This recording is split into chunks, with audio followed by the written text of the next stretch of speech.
Hi all, Freeze Cracked here. Hey, it's a rainy day today and I had a topic I needed to talk some about. Somebody online asked me about having found flake tools with paleo or in the same area as paleo flake tools found with the fluted points my son found. And yes, we do have a bunch of flake tools. I thought I'd talk about that. But I have a number of things to talk about, so please, bear with me or turn it off and watch something else. But first, I'll show you some flake tools: Edwards formation, flint, paleo, and this is a little knife, unifacial, and you can see the micro flaking all along the edge on it. Here's another one. You see the little micro flaking. I'm hoping this will focus at least enough for you to get the idea. I was gonna try and use a little macro lens type thing I have, but I don't want to take even more time and get more tedious. Another blade. And I call these knives to differentiate them between other types of tools. This one is a scraper tool with little micro edge flaking, but it has a little something down here too, like another little scraper thing. And I forgot to ask my son what he did with it, but I had another cool little thing I kind of want to show you where they'd taken a big divot out of it and made like a round scraper, like to scrape halves or stems or something. This is kind of a bigger thumb scraper, and it's got a little graver on it, and micro flaking all along. This, I think, and this is chalcedony or something. I think it's some kind of a gouge.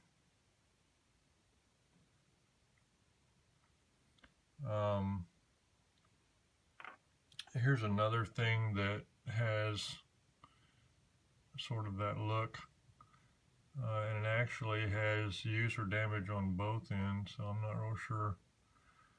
But you can see the secondary flaking along the edges and stuff too on there. And that's the thing, to know that you're not hallucinating and thinking that something's a tool. If it's got, if it's just debitage, it's not going to have a bunch of secondary flaking. You can see right along in here, you can see the use, wear, and secondary flaking on this little tool.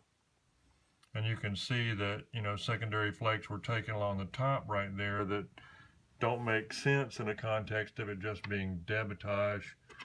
I'm not sure about all the blade things I find. I try not to assume that they're a blade if they're not worked.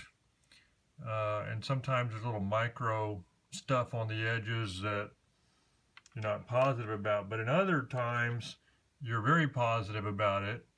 And it's amazing how many little bitty flakes you find that have very careful little microflakes taken off the edge. And some of them are so small you can only see them with magnification. I don't know. I'm trying to think where some of those might be. I think this one has. I can't remember. Again, I didn't want to get my OptiVisor on and try and look through that and talk to you, but I think it's got microflaking on it. I set it aside because of that to show you. Let's see. So what other points do I want to make with regard to that? Then you get some stuff that's funkier looking. Now this was pretty good material, and it's got a deep orange color to it that implies that it may have existed for longer than some of the other stuff as a tool, but it's kind of a scrapery looking thing. Is more funky. So this, to me, makes me think more archaic when I see this. But there's this clear differentiation between a lot of this stuff. Here's another one where just a primary cortical overshot flake, basically. Actually, that is an overshot flake. And then they just refine the edge to make, a tool out of it. Where's that other? I had what did I do with it? Somewhere here was another overshot I was going to show you and talk about for some reason. I can't remember. That must have been this one. Yeah, that's a hammerstone overshot. Now, bear in mind, you're looking at stuff and say, oh, it's all small. Yeah, there was no rock over here. People had to bring it from at least probably 100 miles to the west. They had to get over to Colorado River gravelled or something The later groups of people would do stuff like this. I mean, they get a big old half silicified piece of petrified wood and knock on it and hope for the best, which doesn't work very well. This was, you see the square edge, and they took the corners off almost like they were going to haft it. And then they probably realized, well, it was not going to turn into a projectile point or something, and they did the best they could, breaking it along the lines of the original wood. It looked like it was a drill or something sticking off of here that broke. This is you know, later. There's just this. There's a clear differentiation in my mind from seeing a lot of this stuff between the earlier material that it's either always Edwards or it's always ultrally fine, high quality petrified wood that would work very well. But we got tools out the ears, and then the other thing is you just find these super high quality. You find super high quality little flakes of Edwards, and the thing for you to understand, what I'm seeing is I'm seeing people from Central Texas and stuff that are automatically assuming that the stuff we find isn't right because it looks new, it looks clean, it looks fresh. Okay, well, you know, I understand that. I've been over there and seen stuff from there. But if you haven't been in the swamps of Southeast Texas and been in areas where they had the Beaumont Formation, the Willis Formation, the Lissy Formation, these ultra-dense clays that are highly acidic in nature from water leaching and iron in them and everything, you don't understand. This stuff is all self-cleaning. It never gets those. There's no caliche for it to get the caliche patinas and stuff like that on there, and it's not at the surface. So it, you know, it's underwater. It's down in clay. It's in anaerobic dense areas, and it don't change. And if you don't believe me, then we can talk about ivory. We can talk about, you know, I could show you ivory. I'm not going to go get the big stuff, but ivory, you know, what, a 4 or 5 on the Mohs scale of hardness. This piece was found the same day as a Clovis, and you can see the red clay and all that kind of stuff in it. Now it's shiny now because I've dipped it in a solution of polyvinyl butyrol and acetone in order to preserve it, you know, to try and preserve it. But even things like mastodon tooth, fragments of mastodon tooth, mammoth tooth. There's a root off of mammoth tooth. All this stuff, a lot of stuff we have found perfectly preserved. Camel teeth, bison stuff, just all kinds of stuff, bunches and bunches of bison. So what I do, I don't even know if I'll diverge and tell you about some of that kind of stuff. Let me look for a second here and grab some. Okay, this is another interesting phenomenon you see a lot in East Texas. Bison tooth, and this thing was encrusted in marcasite, and it's filled with marcasite, which is not a stable mineral, so that's kind of a problem. But a lot of pyrite, a lot of marcasite in fossils. And a while back I posted online and on Instagram a beautiful little Gary point that had a big long iron concretion growing on it. It was kind of cool looking. So anyway, the demarcation in my mind between paleo and non-paleo over here is obvious and very clear. Okay, I want to talk a minute about petrified wood, mineralization of petrified wood.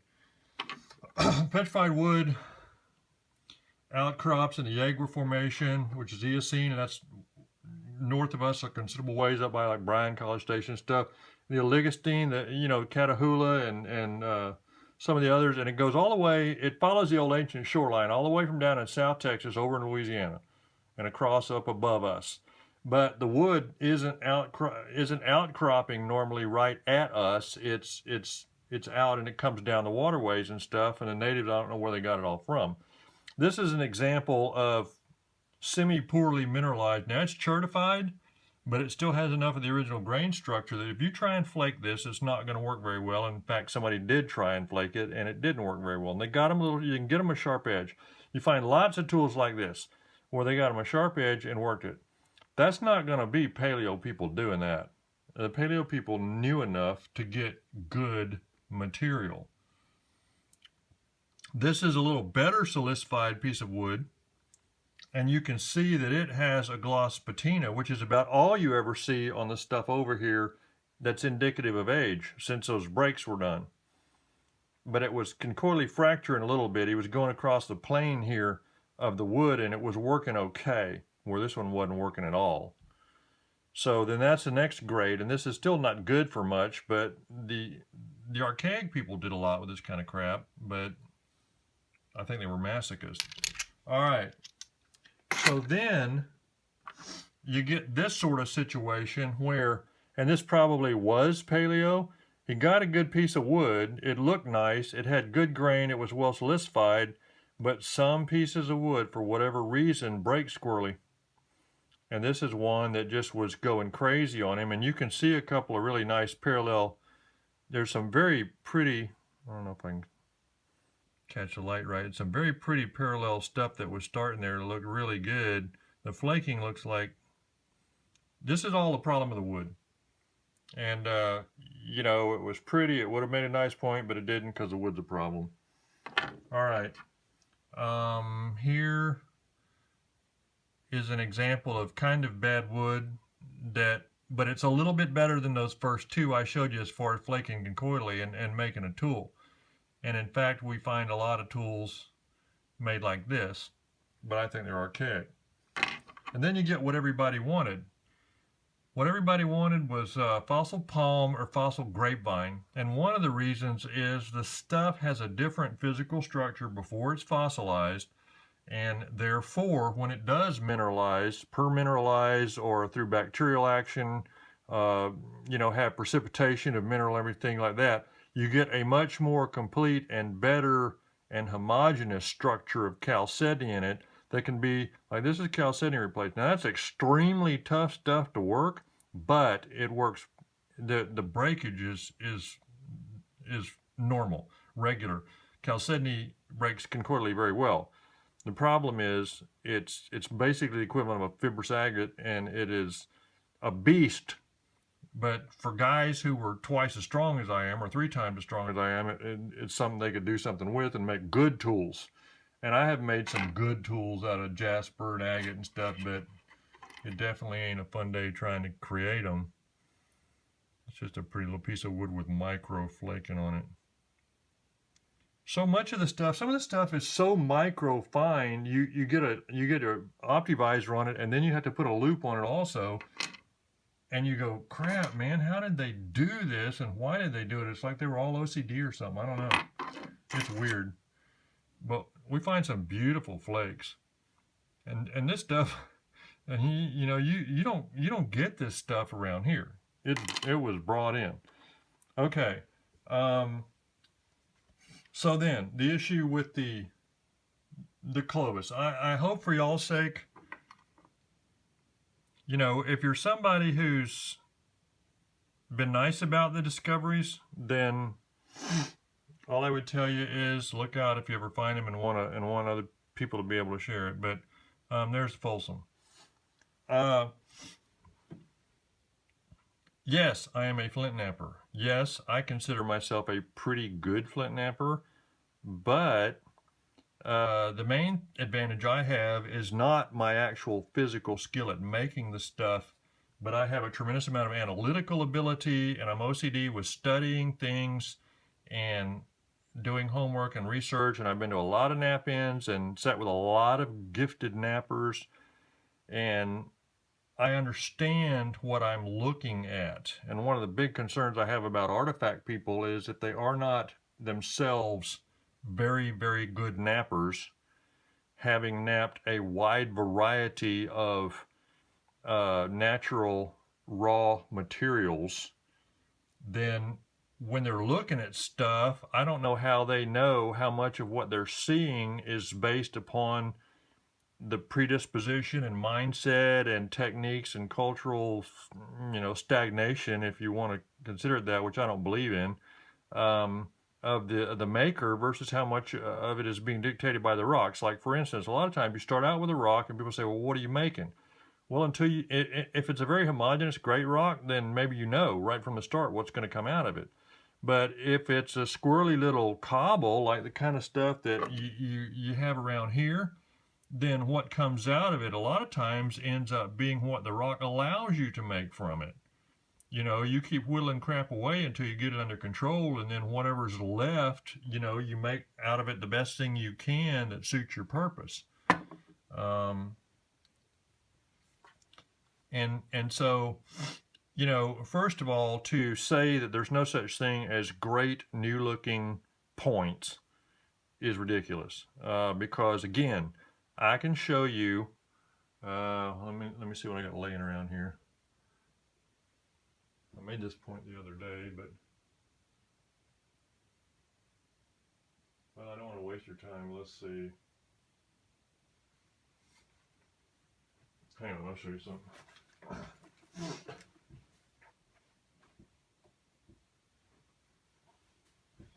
Just to make a point.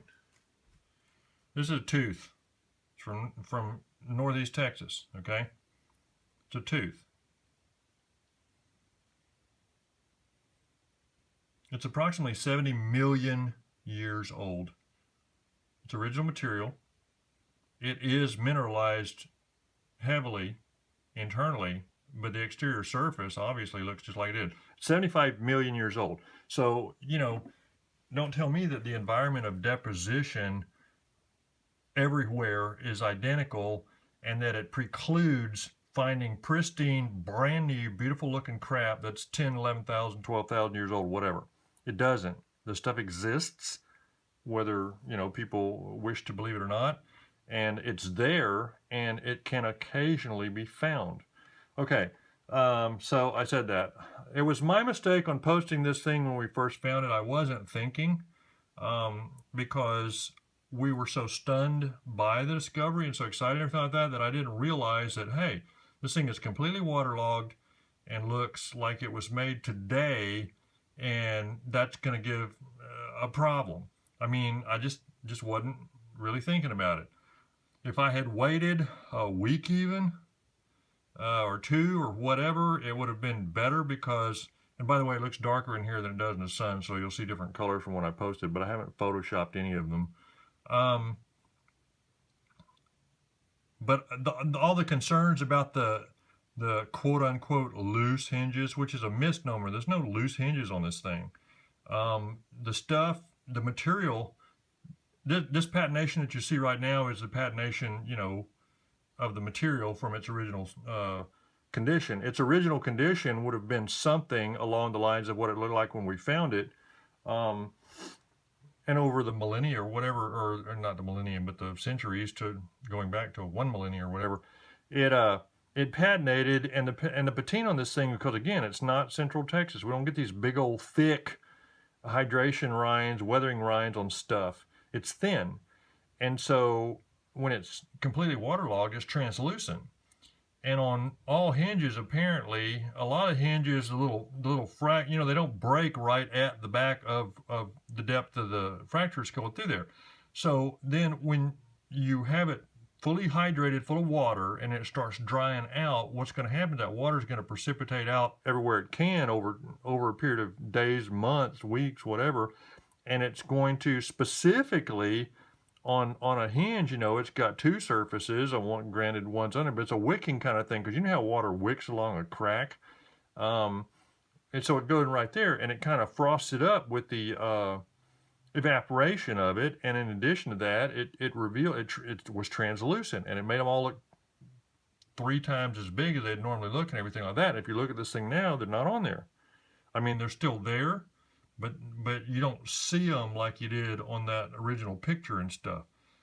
And somebody said, oh, well, maybe there was a release agent used when it was cast or whatever. I don't know if there was or not, because I didn't ask Sterling, but I will tell you that it hasn't changed back, so whatever's on it, it doesn't feel greasy, it doesn't feel wet or anything like that. We haven't done anything with it. And, you know, it is what it is. And people say, oh, the edge, you know, the little hinges along the edge. Well, okay. First of all, I don't know who made it. I never got to talk to the guy, because he probably died like 13,000 years or whatever before I lived. But this Clovis is extremely well made, and it's got sharp tapers to the edges, and the edges themselves are sharp.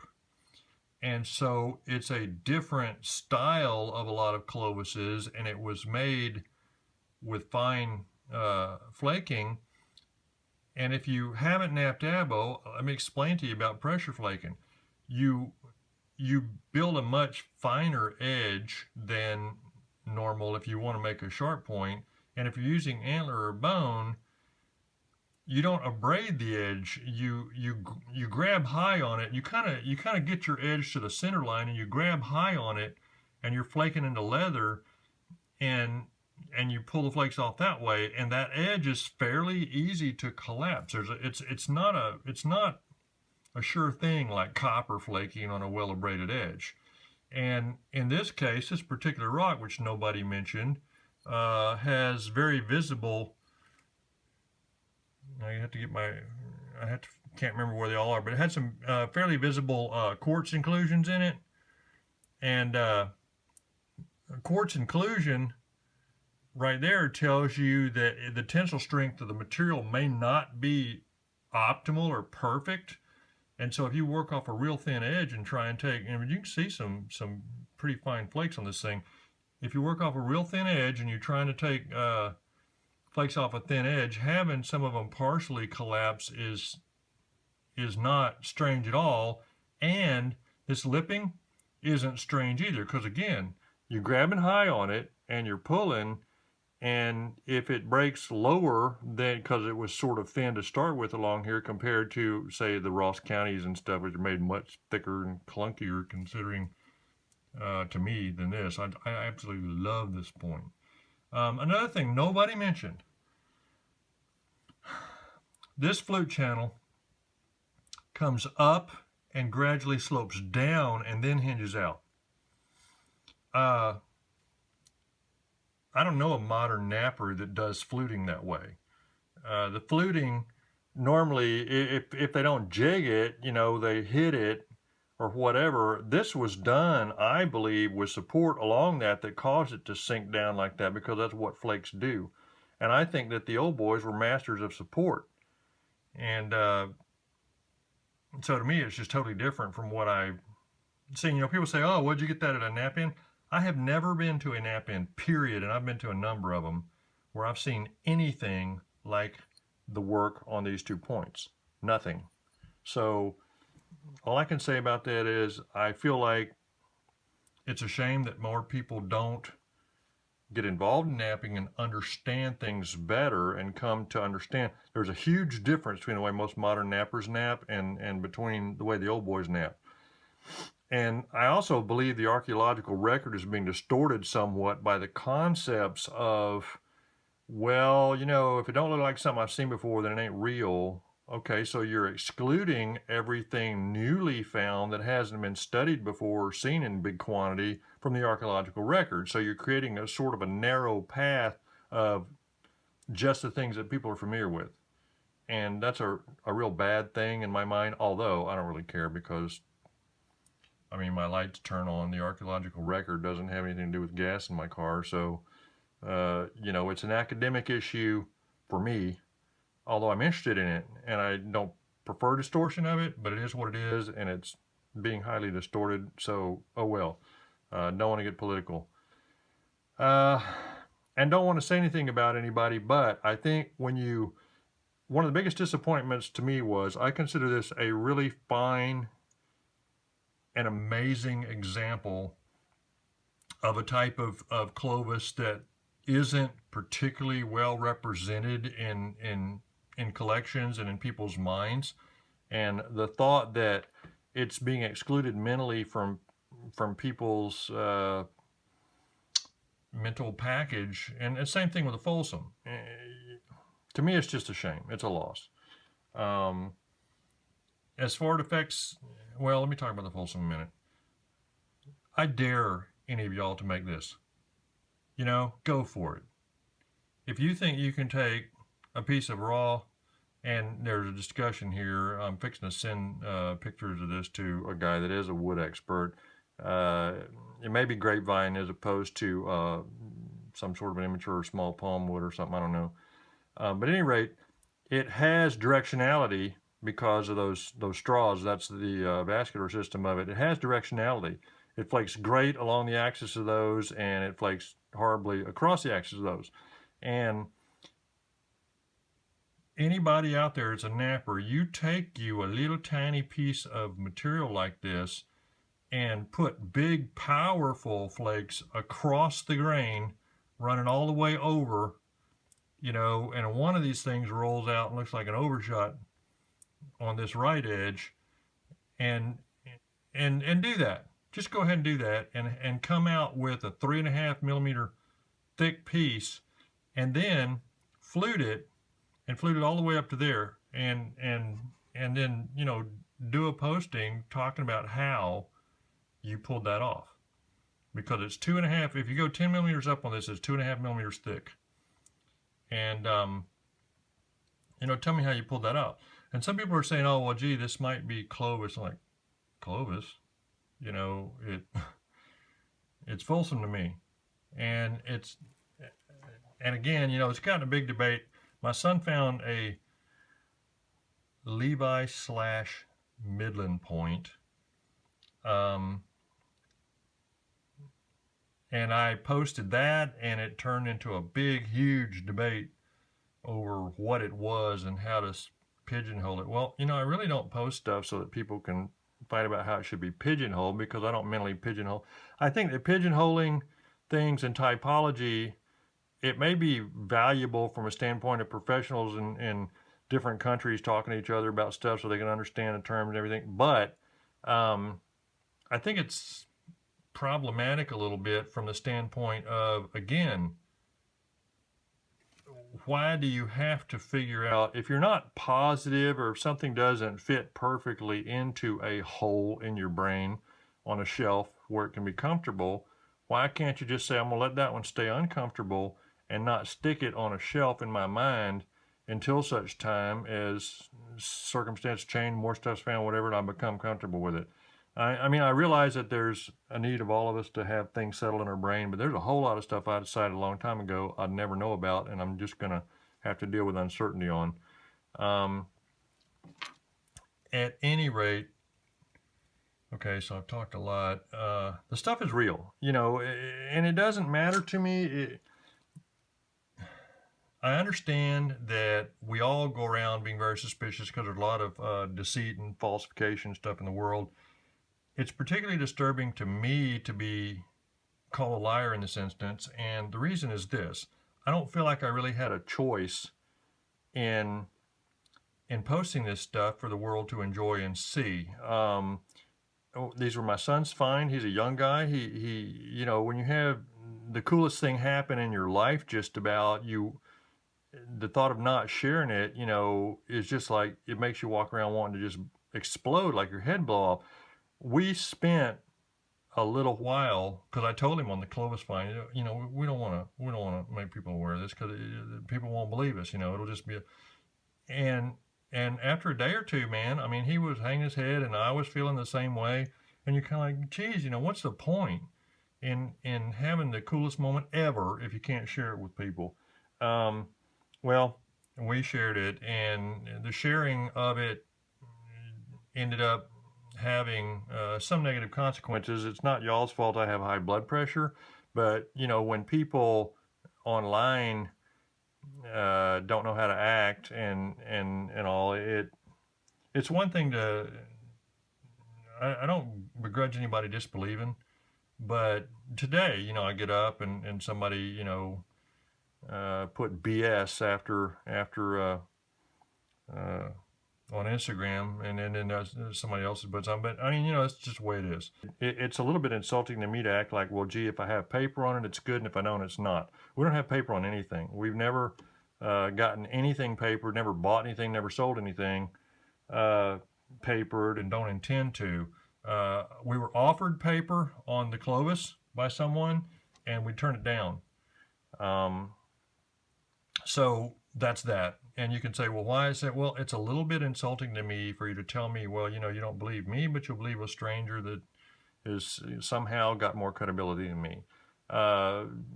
you're welcome to feel that way, but when you tell me that, I'm also welcome not to enjoy it, and puts the blood pressure up pretty bad. So, you know, and I grant you, I understand everybody doesn't understand my context and everything like that, but I have been entrusted with far more important things in my life than this stuff. As far as getting it believed real for monetary purposes, it's never going to be sold. So it doesn't matter, and money is not a motivator to me.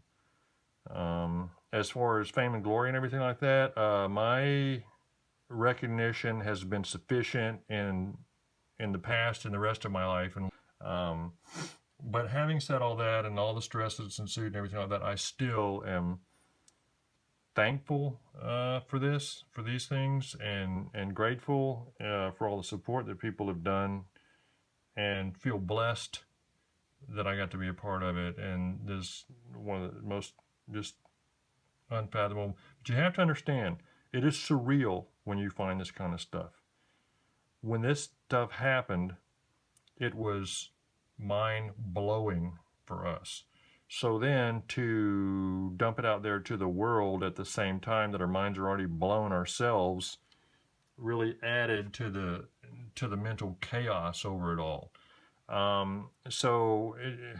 Last kind of thing, and then I'll shut up. What I would tell you about it is, you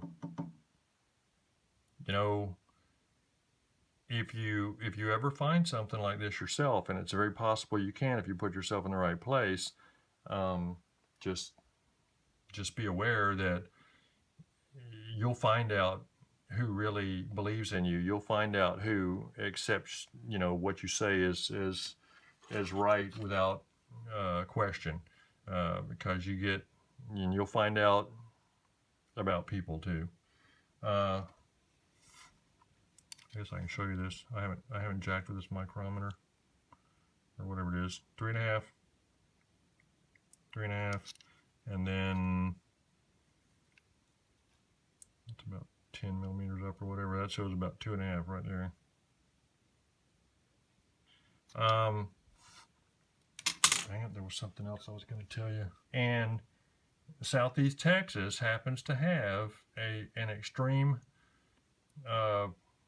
past of paleo occupation and paleo megafauna. You know, probably 2/3 of extinct species are megafaunal species are extinct now, but a bunch of them were around here, around where I am. And they say that down there on the coast is like where the most Clovises have been found in the United States, or in Texas anyway. I guess it was in Texas. But bottom line is they were here, and they left some stuff. And it's a gator and cottonmouth and skeeter infested world here, but the stuff is here, and it can be occasionally found, and is going to be occasionally found, and it isn't going to look like anything from Central Texas when it is found. So that's all I got. Hope I didn't bug you. Oh, I want to show you one thing.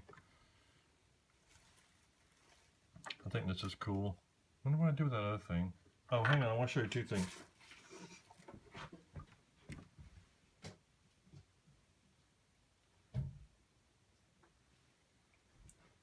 Well, actually, I got a bunch of stuff I could show you, but okay, this is the first thing. This is completely unrelated to the other. This is a piece of bone, fossil bone, and this is the inner part, and that's kind of the outer surface. And it's certified. It's real dense. It's a rock. It looks like it's broken here, broken there, and you can see. And this is dug in there. This is not a part of the original morphology of the animal. Because it exposes the cancellous bone in there inside a little bit. So that was dug that little channel, and you can see that this breakage is kind of aligned with that channel. And then on this, it looks like there's scraping along here and scraping along there, and it's directional. It changes, you know, there it's going this way and that's going that way. So anyway, I don't know if you can see this, but the reason I'm showing you this is to say, if anybody has any clue about what that might be, I sure would like to know, because I don't know, but I think it's a tool of some kind or some sort of use. It had some use function, and it's but it's fossilized. I mean, it's old. And we've got a bunch of stuff that I already know what it is or whatever. This is kind of interesting. I found this, and this is a piece of turtle shell. And I found it, and I was kind of like, crap, what is that? I mean, and I thought it was a tool too, because it kind of reminded me of this other thing, even though, you know, it isn't anything really like it. But then I got to looking, and I'm like, well, this is broken up this way, like. And I'm like, well, is it flaked off? And I couldn't see any signs of it being flaked off. So I'm like, what the heck?